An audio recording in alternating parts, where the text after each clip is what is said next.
Sometimes it can be helpful to intentionally bring this quality of caring,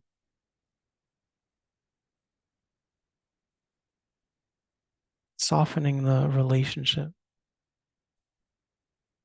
not changing the nature of the object.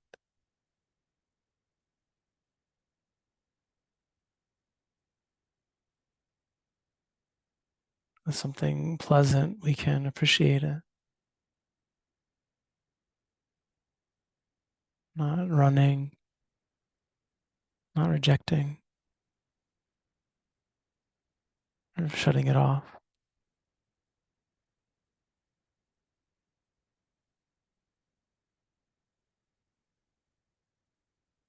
A gentle warmth of heart that appreciates a beautiful experience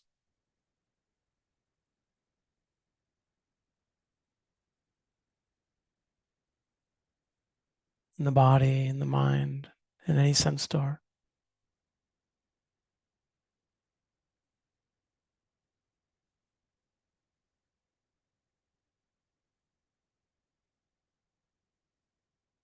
Or the flavor of compassion, if it is a difficult, painful experience. Caring for the hardship is not a sorrowful experience.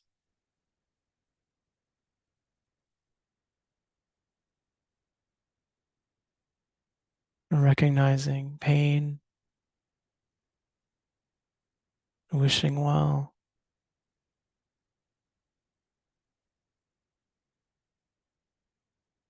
unbinding from aversion, cruelty, and care about the body that suffers, care about the heart, mind that is in pain, and feeling that goodness of caring.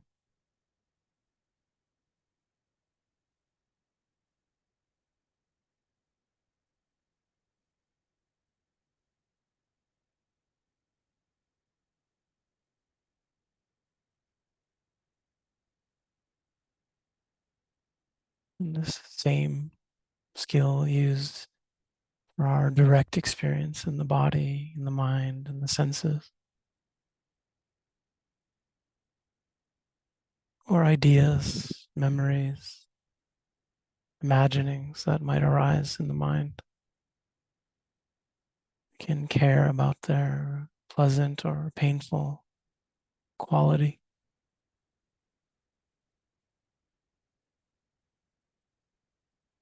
The pleasant or painful experience of the mind that bears them.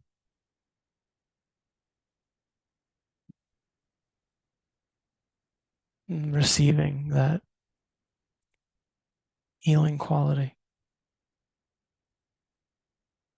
of care, or appreciation, compassion, for joy, for sorrow,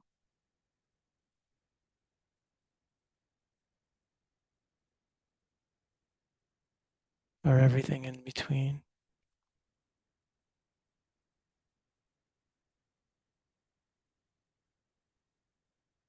Trusting that we have the tools to be present with whatever arises through this bare attention, knowing directly,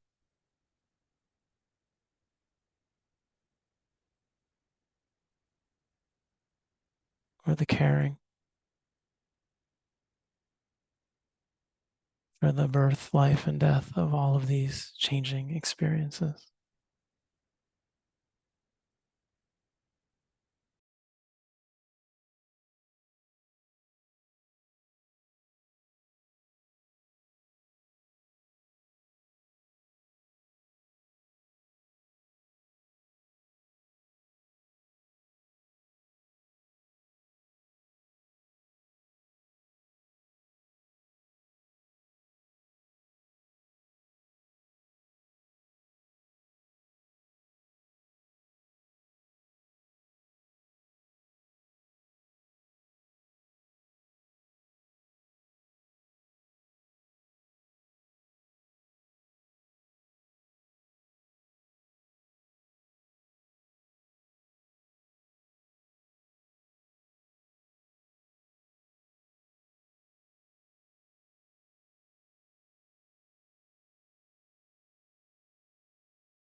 we we thought we'd take some time again this week for questions. If anyone had any about your practice, the instructions, uh, anything that we might be able to support you with in terms of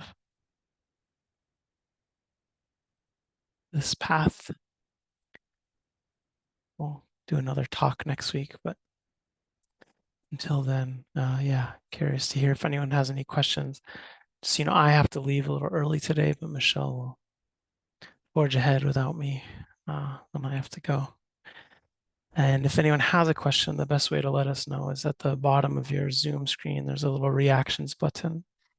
And there you can, it says raise hand. You can raise your hand and we'll know that you have a question. Otherwise, sometimes you can just type into the chat that you have a question. We'll try to notice that.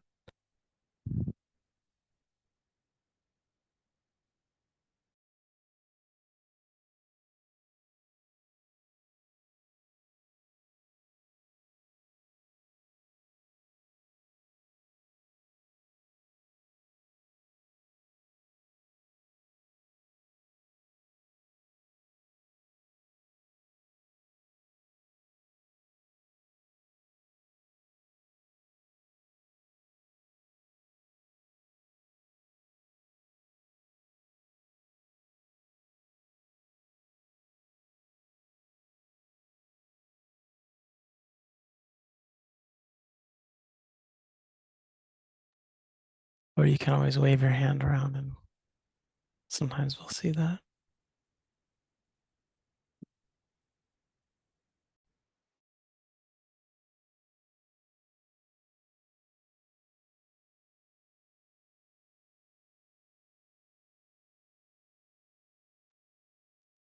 Hi, Christine. I think you can unmute. Let's see. I There you go. finally figured it out. I couldn't figure out how to raise my hand. So it's been a while since I've done meditation with a group, and um, I'm just looking for a tip to not fall asleep. So I noticed that my head bobbed a few times and um, that I wasn't as much with awareness of the body.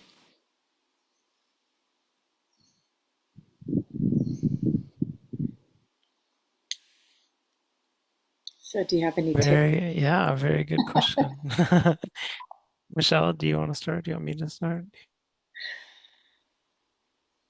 I can start, I guess. Or do you, I'll start and you can go. You're muted, Michelle, so we can't hear you. There's so much to say about sleepiness that you can go first. Yeah, okay. Um, I think we definitely tend to kind of begin with the perspective that there's really nothing wrong with sleepiness, that um, Vipassana really is about trying to be aware of whatever is arising. And while we may kind of bring a certain amount of method to that and approach where we're, like you said, prioritizing maybe the body awareness or sound or something else. The idea is we might train in a primary field, primary object of attention, but really the idea is coming to know all aspects of existence and all parts of the mind, body, sense or realms that can emerge. And so, what we call sleepiness is, on one hand, because it's one of those realms, but really it's many. It's a vast range of experience that we encounter in those, and those are something that we encounter a lot in our human lives. And so the idea really that those are worthy experiences of coming into a deeper relationship with is really kind of our primary orientation, in terms of the practice. So, but of course, what's hard about that is sleepiness makes observation difficult on a certain level, right? Or we're not used to feeling like we have the capacity to observe very clearly when the nature of that is low energy. It's a kind of fogginess of mind usually. Sometimes the kind of swirliness of thoughts that are more dreamlike, kind of arise, different sensations or experiences in the body, tend to predominate.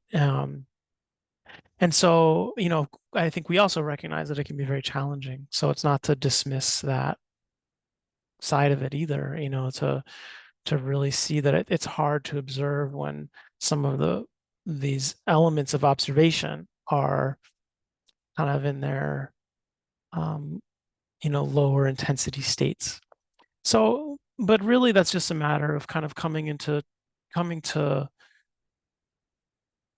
kind of shift the perspective, shift the orientation a little bit, so that rather than fighting it, rather than being frustrated with what's happening and kind of creating another layer of suffering, it's that sense of like, okay, well, what do we observe?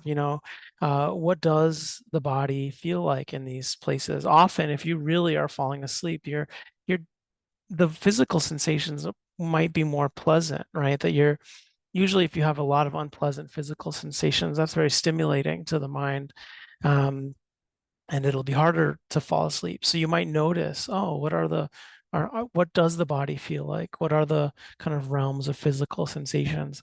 What does the mind feel like? What is this thing we call sleepy? What are the experiences that we're associating with that label? And you break it down into something more direct versus like, oh, just kind of it's sleepiness. So we think it's wrong and bad and we don't explore it. What are the types of thoughts that happen? What is this exploration of like levels of energy? What sometimes again with, it might be low energy, but there might be a lot of calm. Usually there's a lot of calm, and that's considered a very wholesome factor of awakening. Sometimes there is a lot of concentration, but there's just not the energy to kind of sustain it over time. So really that's like that kind of first level of just the willingness to explore it, and what is consciousness, and what is unconsciousness, and what are all those realms in between, so to rather than feeling like it's a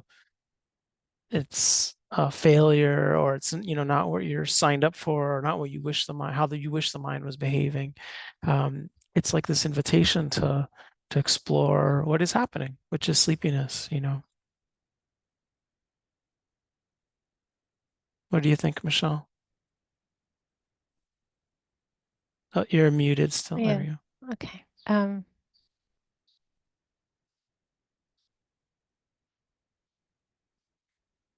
I think that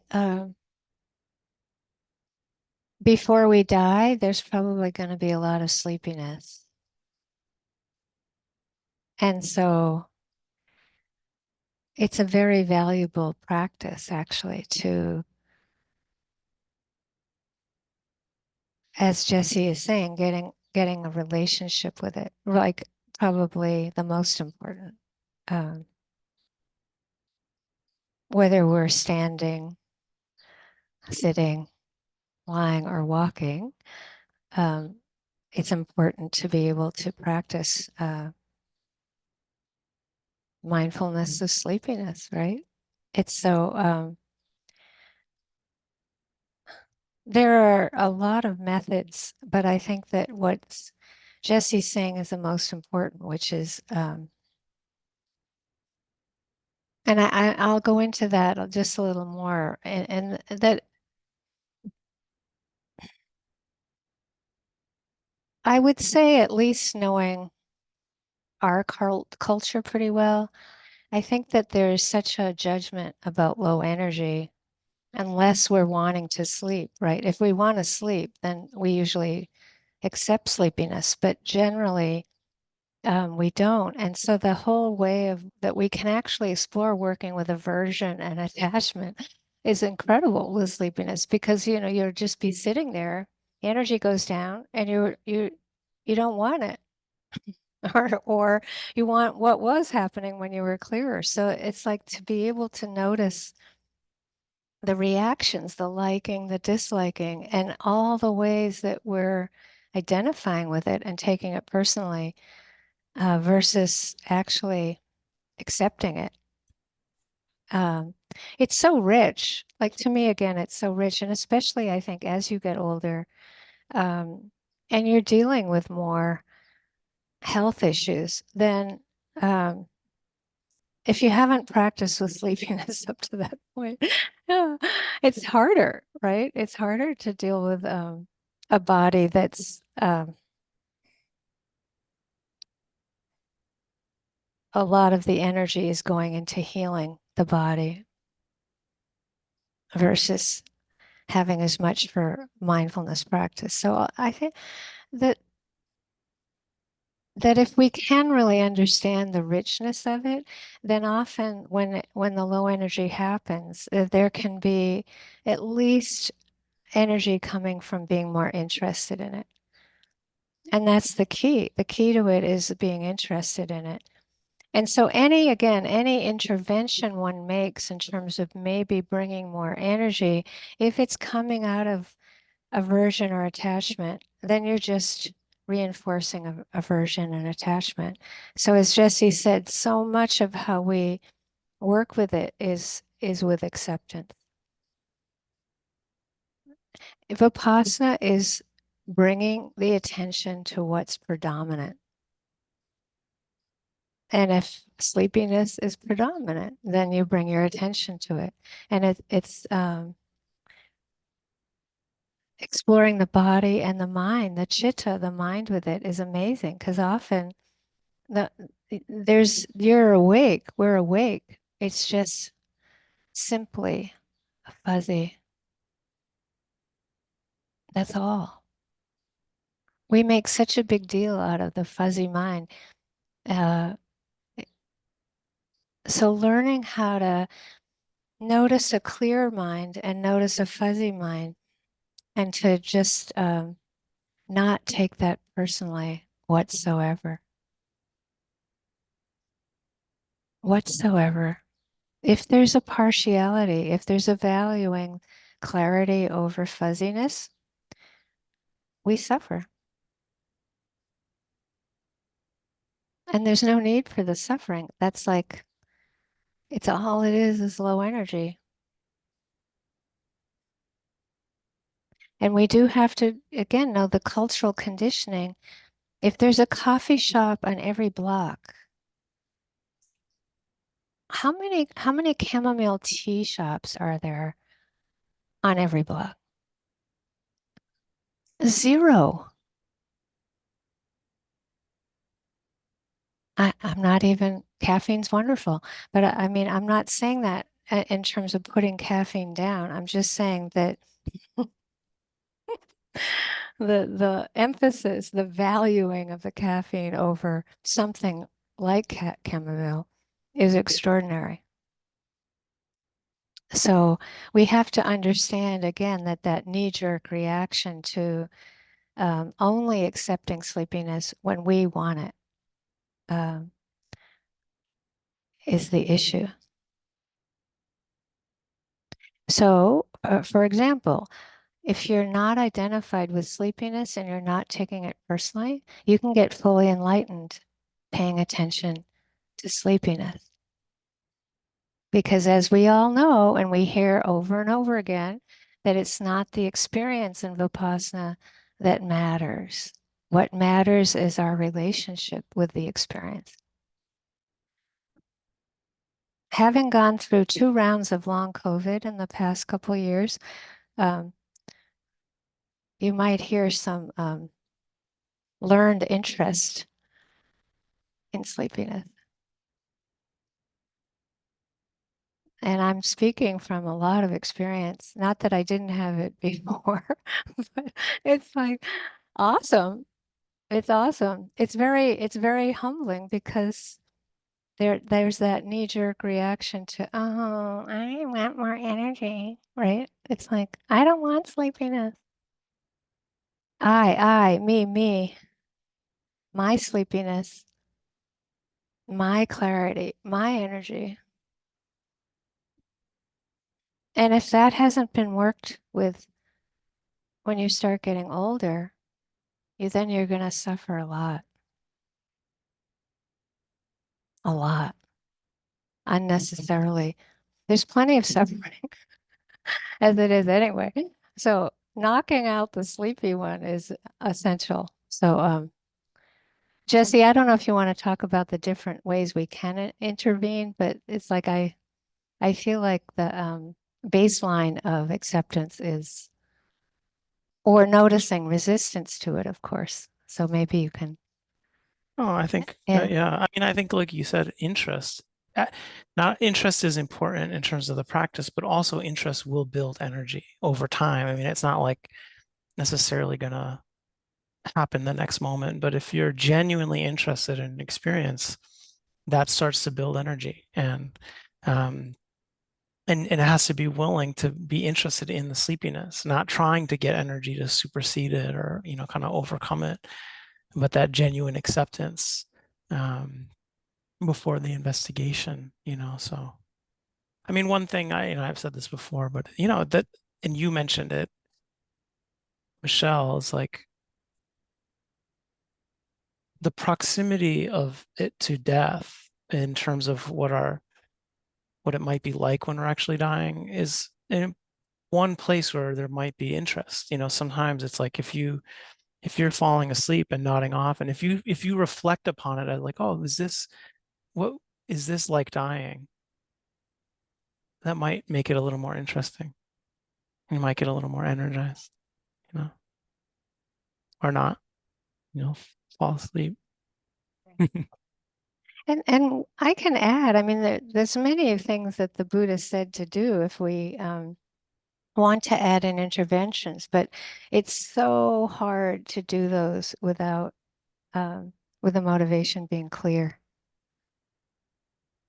Yeah. And that's why we tend to put those in last. Of course, opening your eyes, standing up, giving the attention more to do like touch points.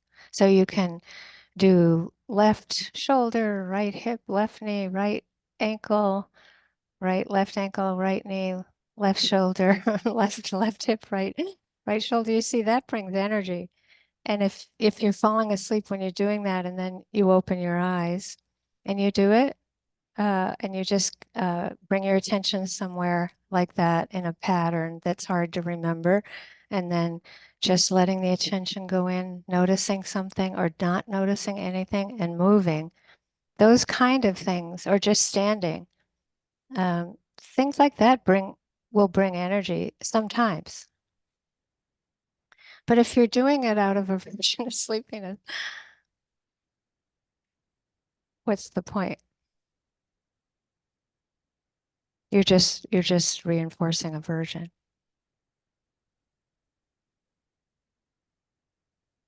Okay. Jan, did you have a question?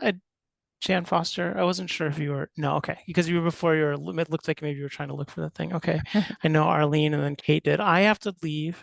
Before I go, I do want to just say this is something I've been wanting to mention for the last couple of years, and it's like it's come up once in a while.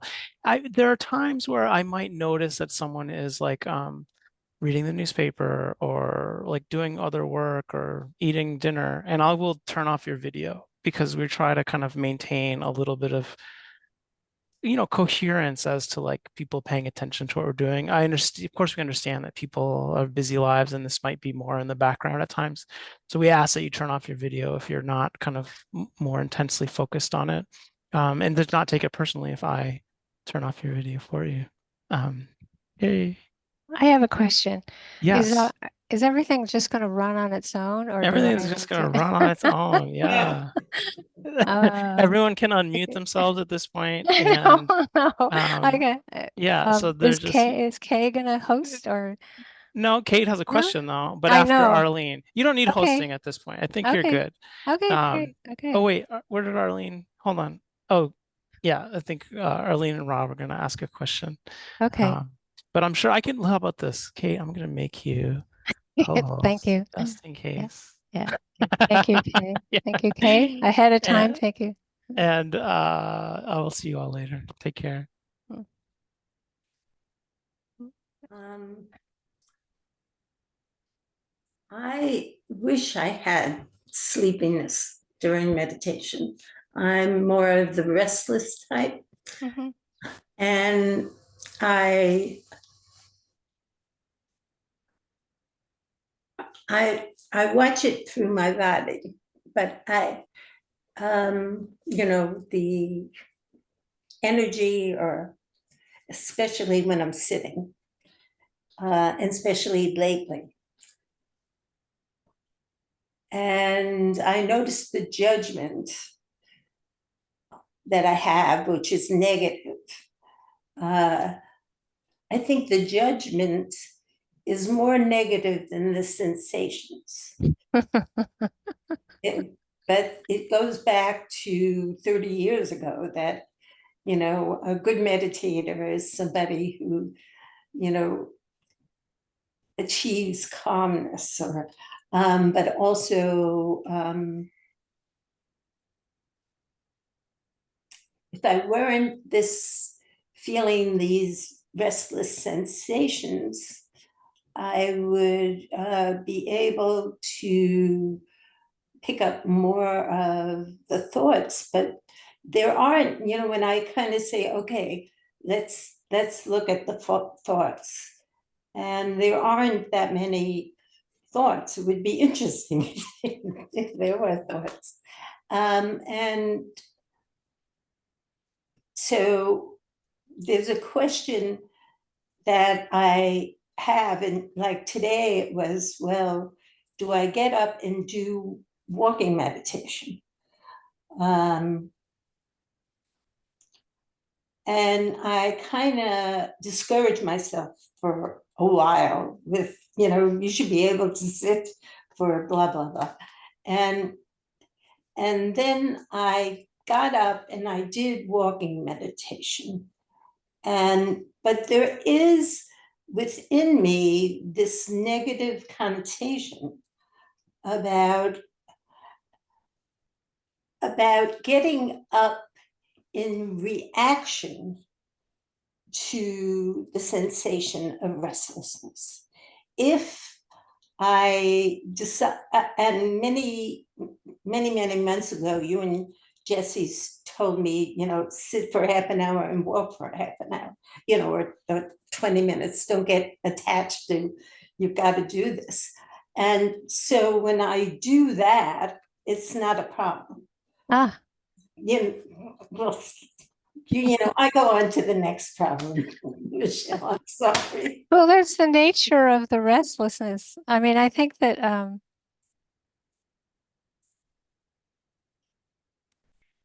the one thing one can say about restlessness and sleepiness that I think is helpful, that's technical, is that sleepiness is merely low energy and often more concentration. Right. And restlessness is merely more energy and less concentration.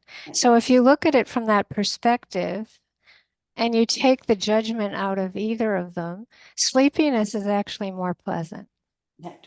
Right? And this is very important because if one accepts sleepiness and you're nodding off, it's not bad. It's at all. Yeah. In fact, the Buddha called sleep the world's greatest pleasure. Right.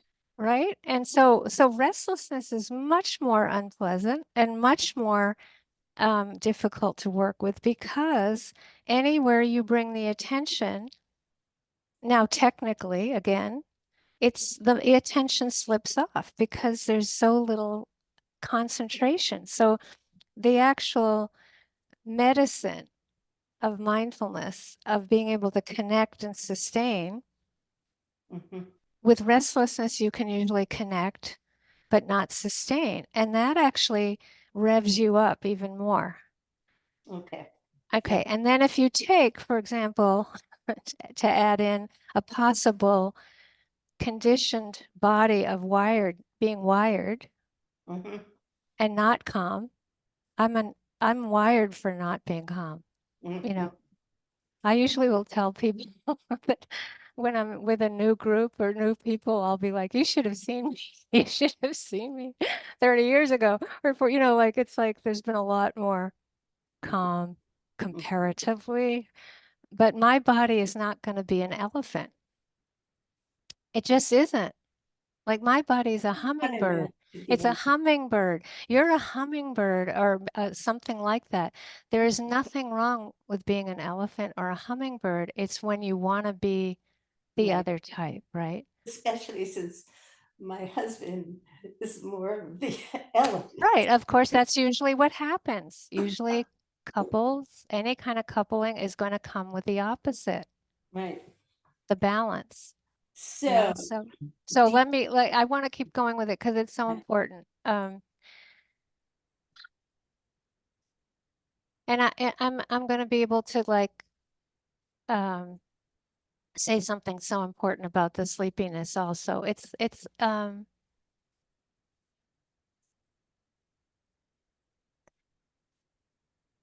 if we make an intervention and there's still judgment, that means that there's still resistance. right, So the thought, the judging thought is the attempt to protect, right? It's a defense. It's so when push comes to shove, if somebody if we were sleepy but actually restlessness was there and you stood up, because actually that would be a good thing to do, you getting, but very few people do stand up because there's such lethargy, right? right. There's such lethargy. It's so like sloth and torpor. It's hard to stand up because the mind and the body are slothful. It's very intense. With restlessness, you can stand up in a second. Less, you can like set a world's record if there isn't any judgment. And actually, that would be good. Even if there's judgment, that so with restlessness, as you know, the intervention will be opening up wide, finding something that can hold. So because the concentration isn't there, so the whole body, the walls, opening up the eyes and ears and everything and just letting the walls hold you, or trees hold you, or something to contain that energy. So like when we said 20 minutes walking, 20 minutes sitting, it can be any variation on that theme. It could be 10 minutes standing, 10 minutes sitting, 20 minutes walking. Like what all that is just holding the energy until the attention can settle more. Can you expand on opening up the the space? Because I mean, I will very rarely, but I will open up my eyes, but then I'll open up my eyes for a second and then close them. But if I were to open up my somehow I think that's wrong. You know, No, well, those early days of people teaching, would be easy to think that. so that I could open up to the space I'm in and experience it. And I mean, that's the key. that would like even experiencing it now, there's a sense of karma. Then Ah, and right. see, It's calming. It's calming. right, But for a hummingbird to just be like in this big space that's like got all that, it's like you're in almost a cocoon. And even if with real restlessness, I feel like I'm so good at like describing it, because even if your eyes start to go different places, right. it's fine because you're just letting that it's the visual field. You're letting the visual field hold you. You don't even have to be in your body. I mean, people talk about embodiment all the time. Sometimes embodiment is not good.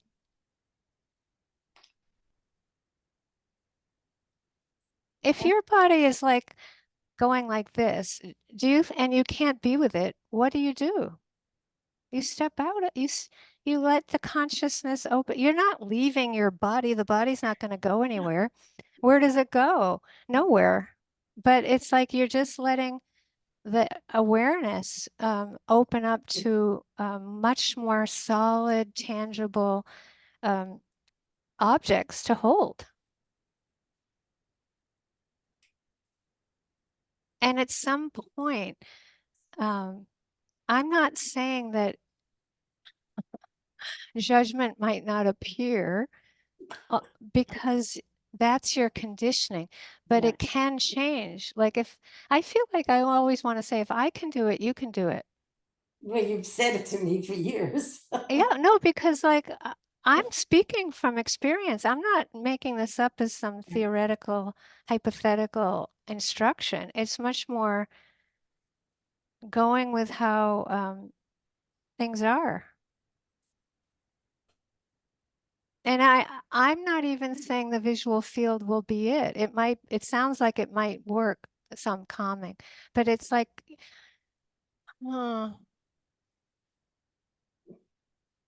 the aversion to the hummingbird is the problem.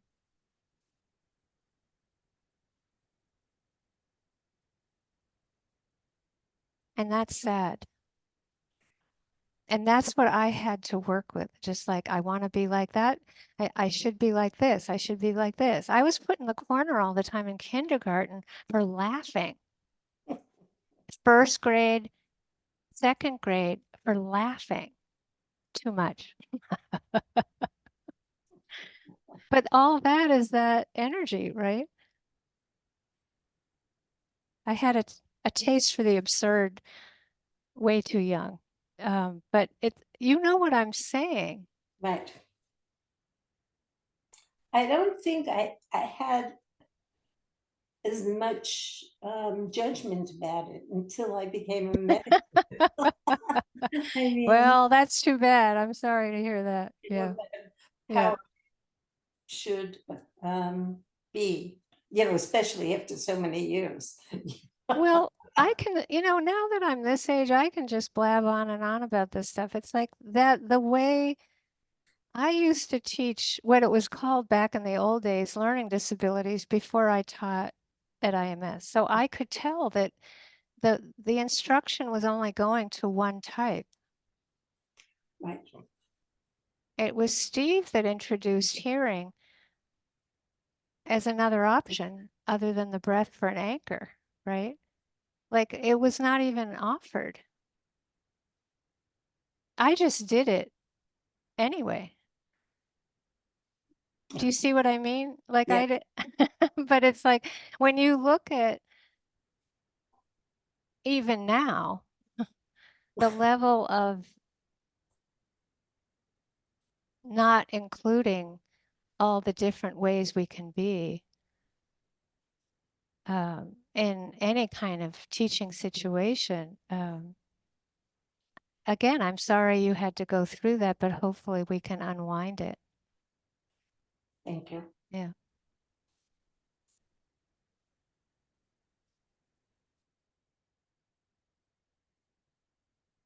There's this idea that if you're awake or enlightened, that you're supposed to look a certain way.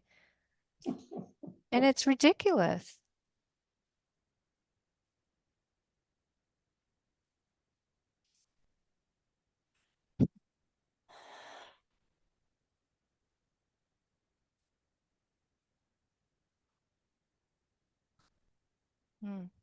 Kate?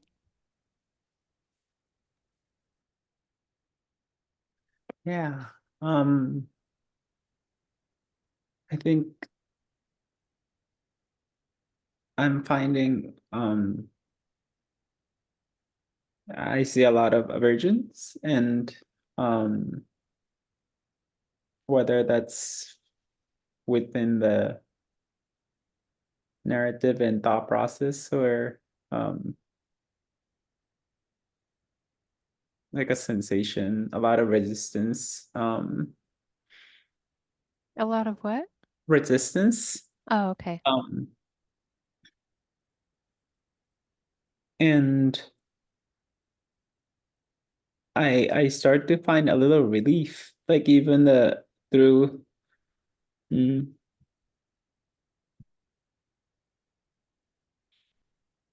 there's so much self-hatred going on, and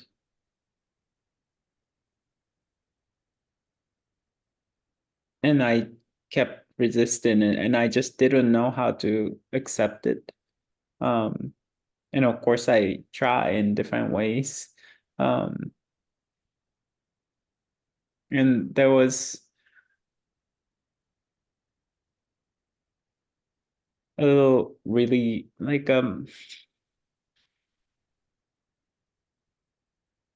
I tend not to put out my aversion outward externally. Then I tend to, my habit is to put it inwardly. And even I've never found this sense of release when I'm putting aversion towards myself, and it still hurts, like just like when I'm putting aversion outside. um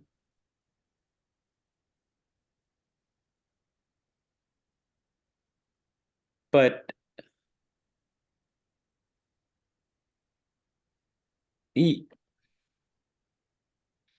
finding this like just tiny bit of like, oh, I want this aversion to go somewhere and be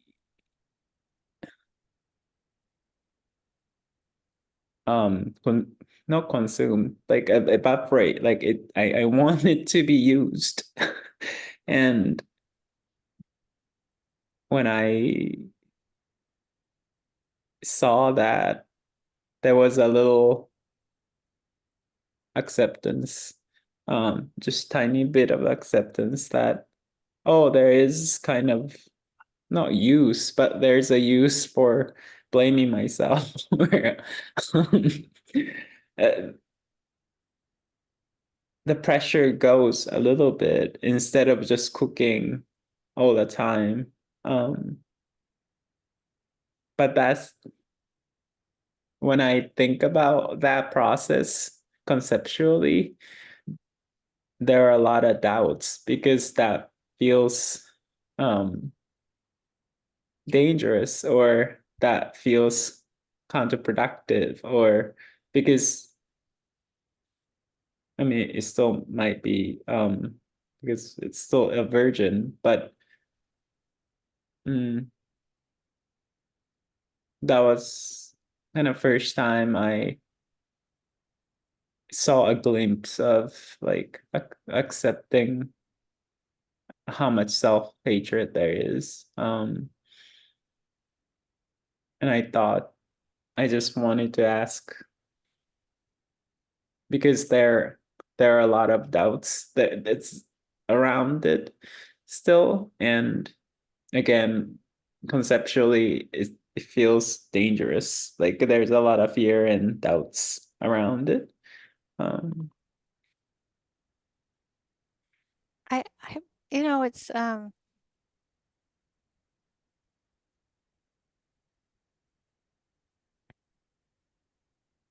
I might be going in a direction that doesn't help, so sorry ahead of time. But basically, self-hatred is an attempt to be safe. It really is. It's a total attempt to be safe. And it's usually goes through generations. It's learned. And so it takes a lot of years to get to a glimpse of acceptance. You did it. But I'm not sure if the fear and the doubt is your system not wanting to let go of the safety of it. And that's what's hard. It's just that it's such a deep, deep, deep protection. It's a very intact, you could say, it's a very intact defense system for you. And your system is not going to want to go, okay, Kate, now that you don't need it, we're not going to use it anymore. In fact, that part of you is wise, because what you do is you, with all of us, whatever defense system that's so intact and so slippery, you gradually replace it with mindfulness. You gradually replace it with metta. You gradually replace it. You don't do it all at once, because the degree to which you can be mindful and have the Brahma Viharas in place is the degree to which you don't need it. So it becomes almost like a more visible war. You could paint it, you could write it, it's like to realize that there's usually a thought of vulnerability, of some kind of vulnerability, and not being able to control something before the self-hatred hits. Yeah. And those are the ones that you have to start learning to magnify rather than ignore. Like there are thoughts that you have to learn to accept and not believe. Because if you fight them, if you get at war with them and they're trying to protect you, they don't seem very protective. So I'm not trying to say they're visibly protective, but they protect us from feeling vulnerable. They protect us from feeling like we can't control what's going to happen next. So if you look at the patterns generationally, there's usually the trauma, and it's like it's a defense to protect one from. It's this, you strike before you get struck. Yeah. Yeah. Yeah. Before I hate, I call up anger or aversion before somebody else does, or Right, exactly. Yeah. But they're both safe in that you're not worthy of anything but hatred.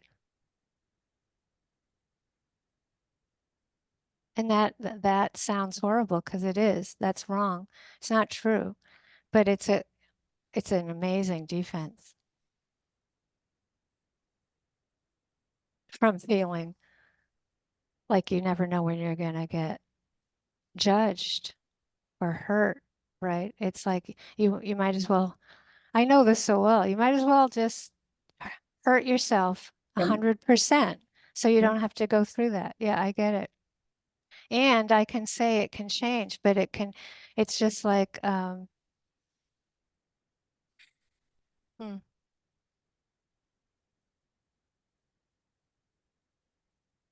the amount of time that has to go into finding that part of you that is so vulnerable and caring about it and reassuring that part of you that you actually do care about that part of you. I mean, I don't want to sugarcoat this. This is like has been hard for me, and I keep having to work on it. So this is my karmic knot. But I have to say it's exponentially better, but it took like getting how hard it was and how much easier it is to abandon that part of me and let it take charge. So basically, you're letting this little part of you take charge, and that's when I tend to want to do something about it.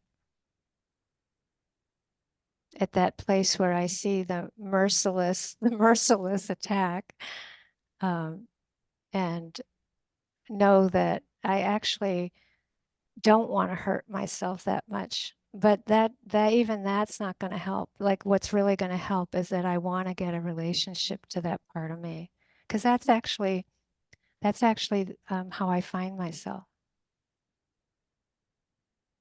And I hope everyone can follow this, because if it's not this pattern, it's some other pattern that we lose ourselves. And we lose ourselves with at usually a certain age, certain patterns. And this is how you're going to get yourself back. Yeah. So, and it could be like sometimes when our outer life is more busy or stressful or tired or, then that pattern's going to be more protective. Right. One time I can just say, one time I was driving a car, and there were these people, they were needing to go to some place to drop their car off. And I wasn't wrong. I mean, this is the hard part. I know they were talking about me, and I know they were judging something about me. Like I know it's not like that was wrong, but the self-hatred, I watched it just come in like, wow. And I'd never seen it so clearly. I'd never seen it was just like, oh, instead of like going, oh, aversion, that's their version, right? Not mine. I can change this to metta and I can change it. I'd never seen it before. I'd never seen it. And it was like this, and the stakes weren't high at all. Right.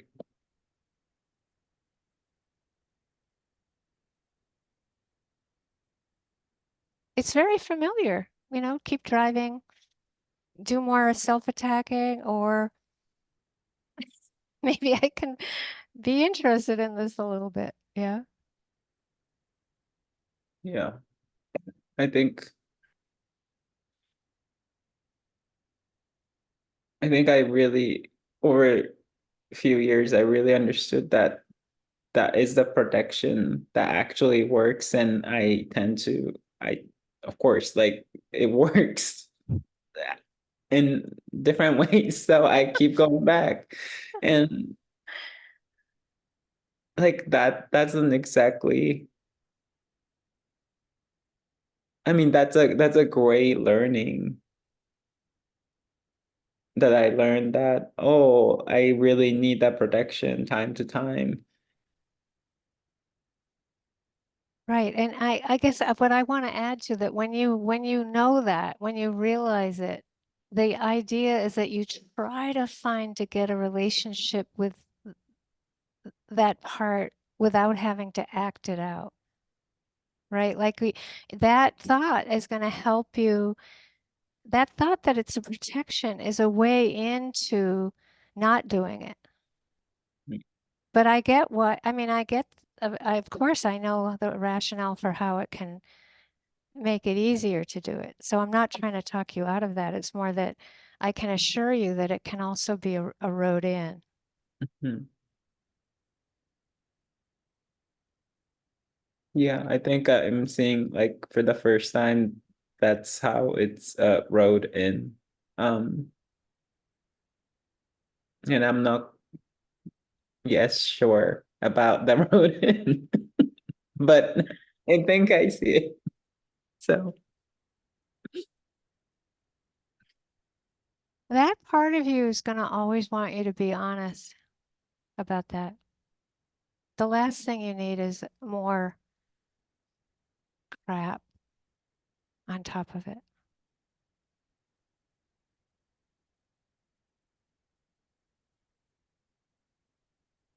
That it's all about safety. It's all about getting a relationship of trust with that part of you. And, so like, even though it might feel like a worse stage of it, getting that it's a protection will create more safety with that relationship. Because if you hate it, it's less safety. You see, so it's definitely a road. And as you start to see that when the attack is starting, um, that you can actually at times go, thank you very much for protecting me. That's the trust and safety. And maybe we could collaborate and work out something different right now. So it becomes a collaboration, including putting it out somewhere else. Because that you can see the types that put the anger out, that's their safety. And it's also crazy, right? When you see the opposite type is damaging its sight, and they like it's fine, right? That's their safety, but it's like learning that none of it is kindness. None of it is going to heal the relationship with the scared, vulnerable self around anicca, dukkha, and anatta. That's the hard part, that we all have different ways of dealing, particularly with anatta, the uncontrollability.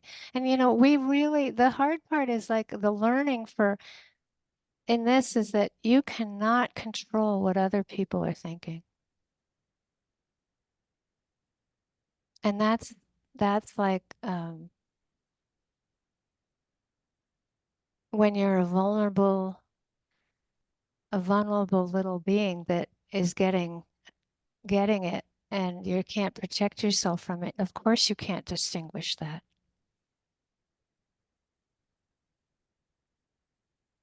So they're right, and you're wrong. So that it's like part of the spiritual growing up is starting to see that no, that's actually not true.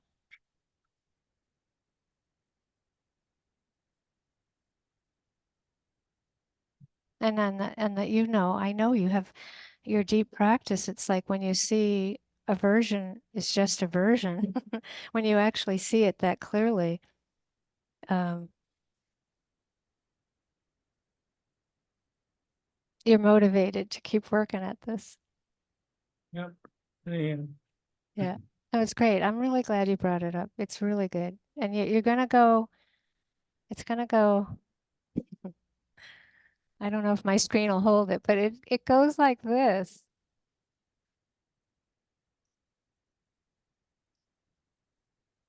Mm-hmm. Okay. Yeah.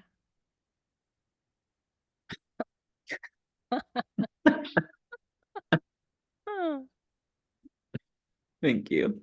Yeah.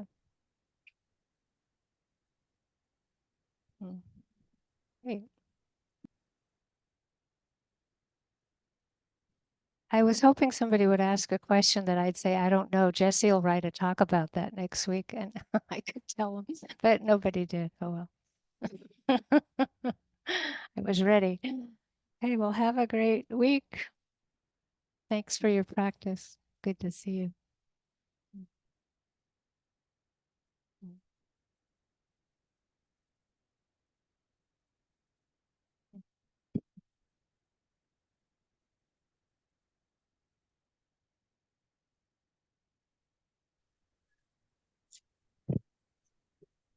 Thank you, Michelle. You're welcome. Have a good week.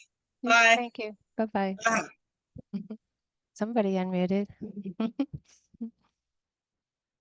Okay.